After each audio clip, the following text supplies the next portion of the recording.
Storytime friends, I'm Miss Sarah and welcome to another virtual story time. Before we get started, I just want to remind you all that this is our third week of our summer reading program, and if you have not yet registered, don't worry, you can still register online. So go to Morley's website and go to the summer reading section. It's under children's in the drop-down section, and you can register using the Google Forms available on the website. And if you are already registered, make sure that you are logging the days that you read so that you can enter to win some of your favorite prizes. And your logs for summer reading are also available on our website. All right, so today we're going to start off with popcorn kernels. So I'm at the library, so I have my scarf. And if you are at home, you can grab a scarf from a closet, or you can use a washcloth or a small hand towel, or even a clean Kleenex. All right, so let's go ahead and sing. Popcorn kernels, in the pot, in the pot. Shake 'em, shake 'em, shake 'em, shake 'em, shake 'em, shake 'em, till they pop, till they pop. All right, let's do it one more time.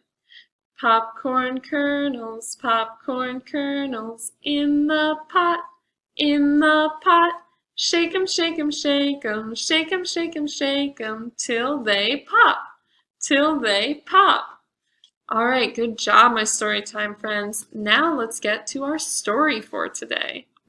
Our story for today is The Very Last Castle, written by Travis Junker and illustrated by Mark Pett.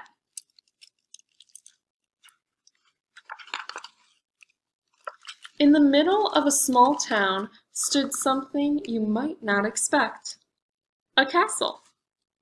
It was, in fact, the very last castle. There had been others, but over time they had all been taken down or fallen apart or been destroyed, all but one. For reasons no one could remember, no one ever came out, and no one was allowed in.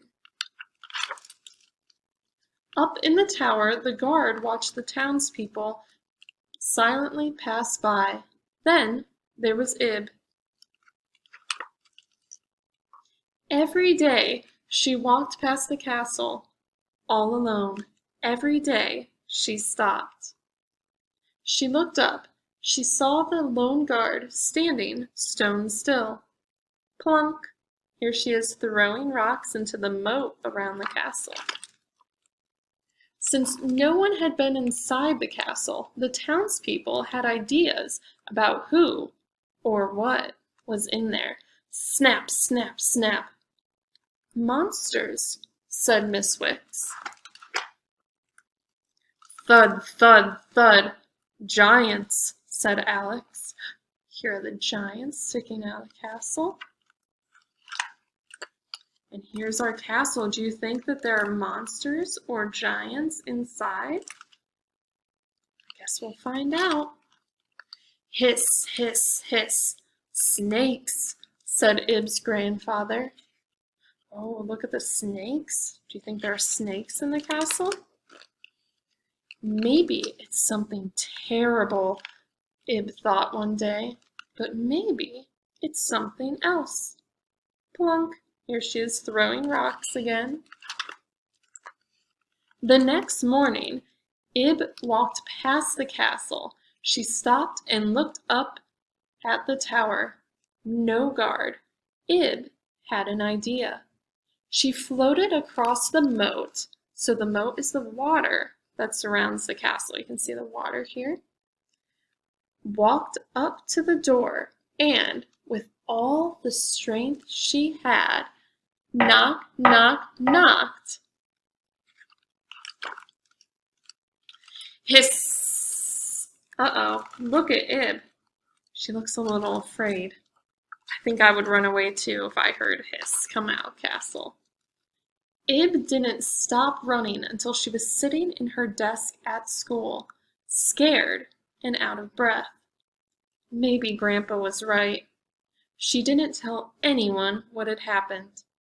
Not long after, an envelope arrived. Inside was an invitation.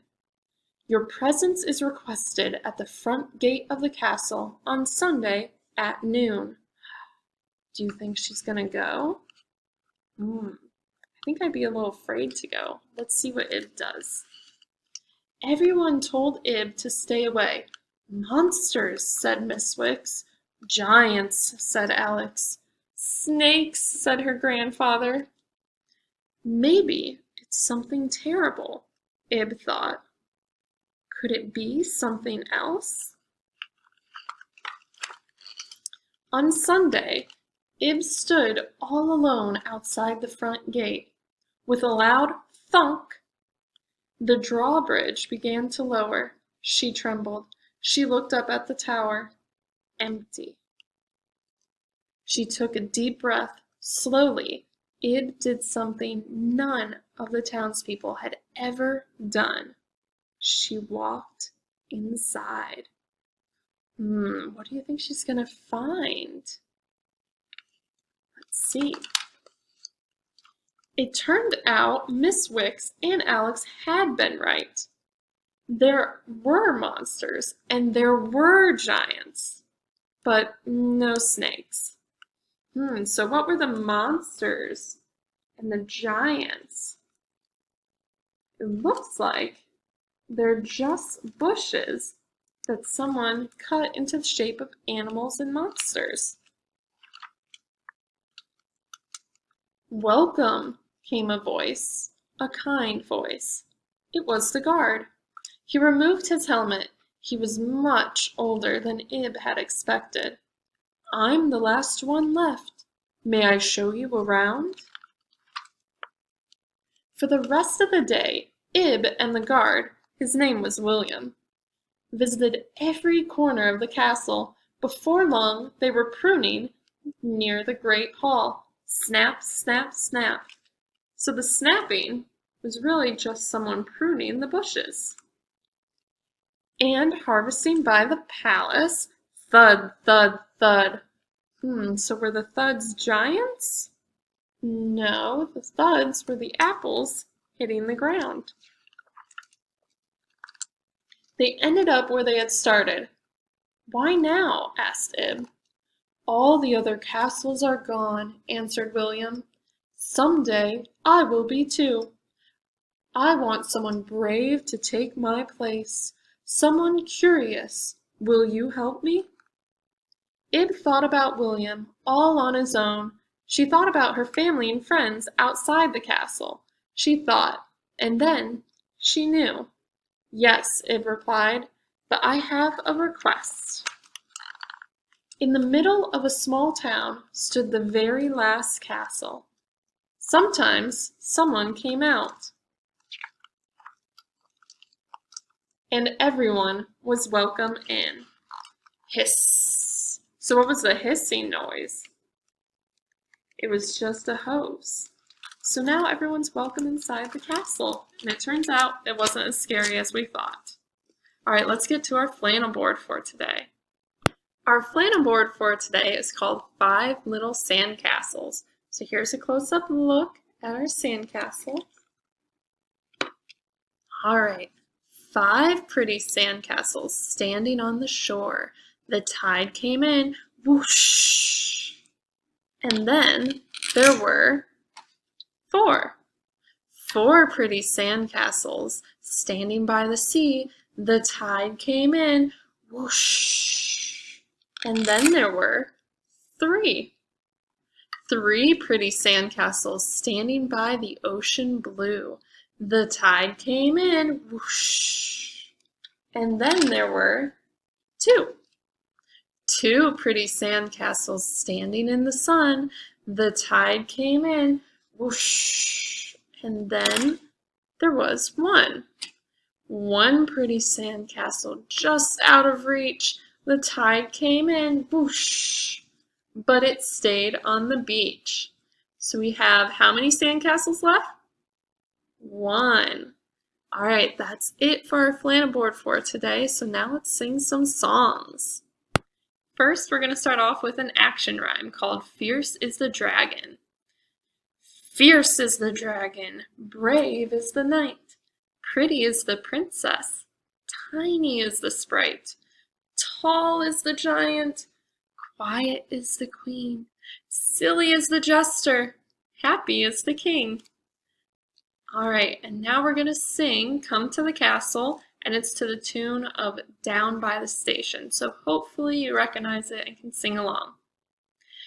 Come to the castle early in the morning. See the lords and ladies standing in a row. See the prince and princess leaving in a carriage. People throw confetti as they go. Come to the castle early in the evening. See the king and queen sitting on their thrones. See the knights in armor coming in from battle. See the captured dragons rattling their bones. All right, awesome job today, my Storytime friends. Before we go, I have a couple announcements. Remember that if you come into the library, because we're open now, that if you are 3 and up, you have to wear a mask, and if you are 15 and under, you must be with a parent or guardian. And also, we are still doing our drive-up window still open, so if you're not comfortable coming into the building but you would like some of our materials, you can call and we will get those materials for you and place them at the window. And please remember to sign up for our summer reading program, and once you've signed up, remember to pick up your summer reading program bags. There's some fun prizes in there, and of course we have our brag tags that you will really want to pick up. And also, we are still doing our grab and go activity kits. They go along with our stories, our story times, and also there's some available for tweens. There's the STEAM, and we have babies, bilinguals on alternating weeks, and we of course have our preschool storytime kits that go along with our theme. And also, please remember that we still have our virtual story times for a little bit longer, and you can go to Morley's YouTube page, you can go to our Facebook page, where we also share our story times and everything else that we are doing. So that is all for this week, my Storytime friends. I will see you next week for the last week of summer reading. Goodbye, have a great week.